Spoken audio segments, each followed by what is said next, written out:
Using evaluation forms is a great way to collect feedback or measure performance. In this tutorial, you will quickly learn how to create a custom evaluation form in minutes. When creating an evaluation form, writing questions takes most of your time. So, if you have a list of questions ready, things will be a lot easier. But if you don't, it is not a problem. Forms app offers many evaluation form templates that come with essential questions. You can always use a suitable template and use it to create your own form faster.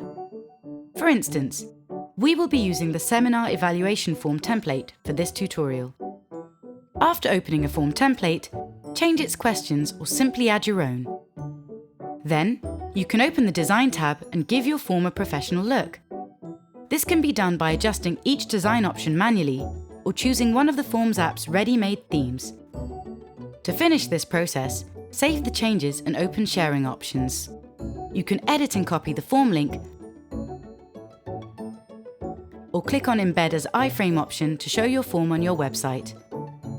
Click the link in the description to see free evaluation form templates and get started right away.